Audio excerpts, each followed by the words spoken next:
बिन लग्नाची आई म्हणून ह्या समाजात नालस्तीला सामोरं जावं लागू नये म्हणून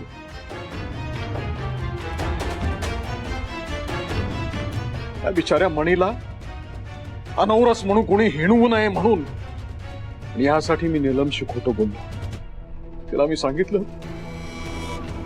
की तिचं मूल मेलंय म्हणून।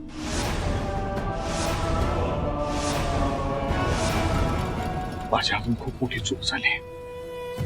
आई मुलाची ताटातूट झाली, यासाठी मी जबाबदार आहे। माझ्या हातून खूप मोठी चूक झाली आणि मी स्वतःला कधी माफ करू शकणार नाही।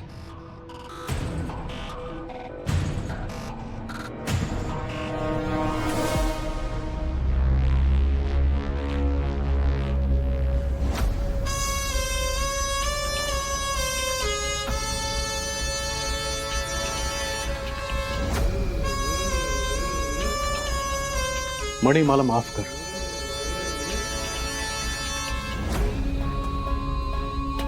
मी जे केलं ते चूक नाही तर पाप होतं।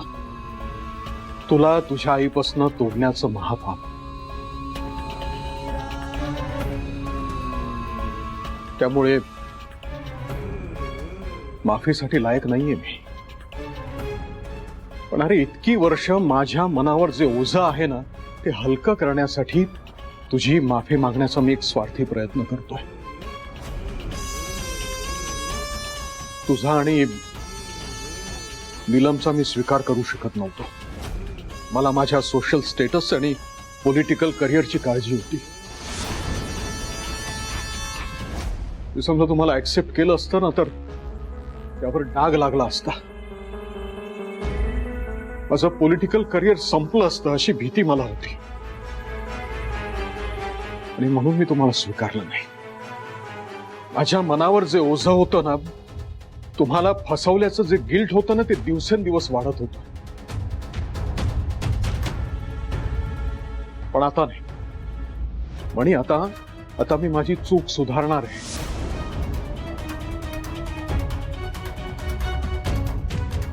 मला असं वाटतंय की देवानं मला ही एक संधी दिलेली आहे। तेव्हा मणी,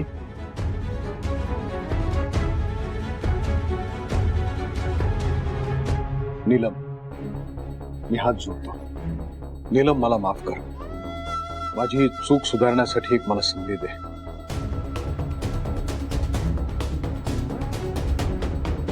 हे बघ, मला माहितीये की एका क्षणामध्ये माफ करणं शक्य नाहीये। माझे गुन्हेच इतके भीषण आहेत की त्याला माफी नाही तर शिक्षाच देणं योग्य आहे।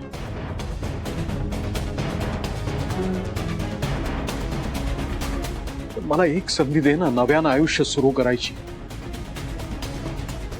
माझी चूक सुधारायची एक संधी दे।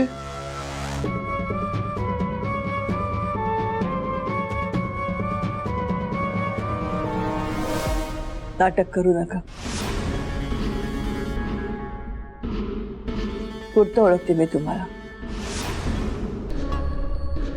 या सगळ्या मागे तुमचा काहीतरी स्वार्थ आहे। नीलम, ह्या मागे आता कसला स्वार्थ आहे ह्या वयामध्ये? आता फक्त पश्चात्ताप, फक्त पश्चात्ताप। एक संधी दे मला। बघ, तुझ्या समोर मी हात जोडतो। हवं असेल तर मी तुझ्या पाया पडतो। मला माफ कर।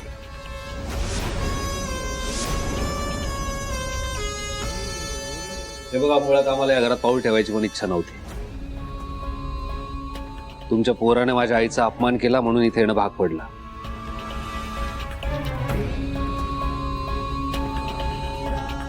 हे असं पाया बिया पडू नका, उभं राहा। साहेब, उभं राहा।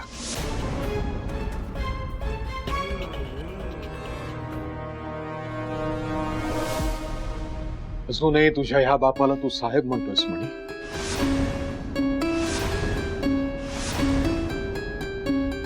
मान्य आहे मला की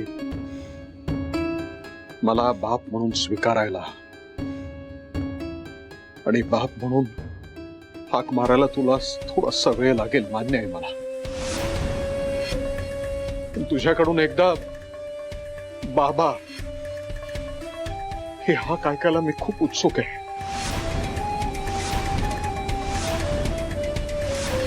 हे बघ, एकदा मला तशी हाक मार. तुला हवा तेवढा तू वेळ घे म्हणे, पण तुझ्या या बापाची इच्छा पूर्ण कर. काय माझं एक वेळ ठीक आहे. स्वानंदी आणि वॉर्डन मॅडमचं काय?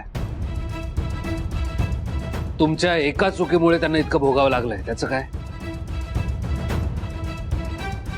मी आता त्यांना कुठलाही त्रास होऊ देणार नाही.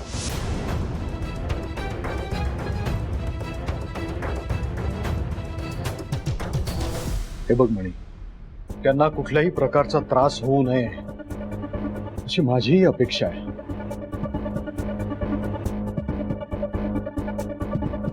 बरं, झालं ते झालं.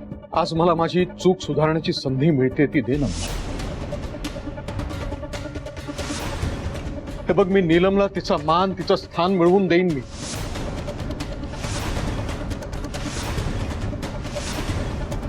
त्यासाठी मला थोडासा वेळ दे.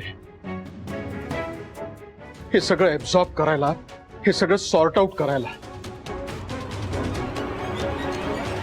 अरे म्हणी, इतक्या वर्षानंतर माझं कुटुंब एकत्र आलंय.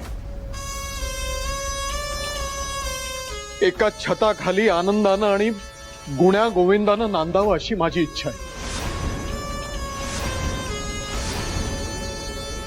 यासाठी मी प्रयत्न करतोय. मला थोडासा वेळ दे.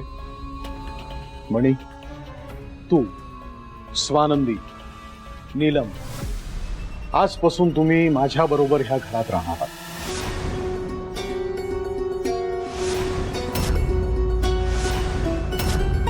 बघ, मी नुसतं बोलत नाहीये, तर मी हे करून दाखवणार आहे. Legally, on paper.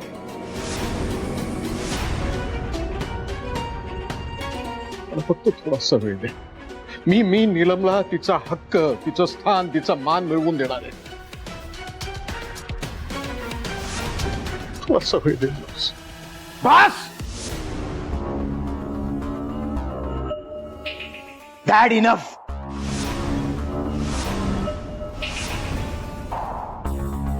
बस करा आता तुमचा हा इमोशनल फॅमिली ड्रामा. पास.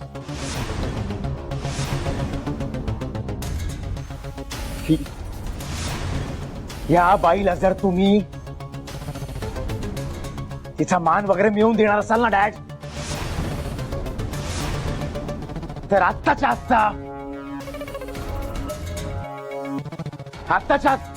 आत्ता मी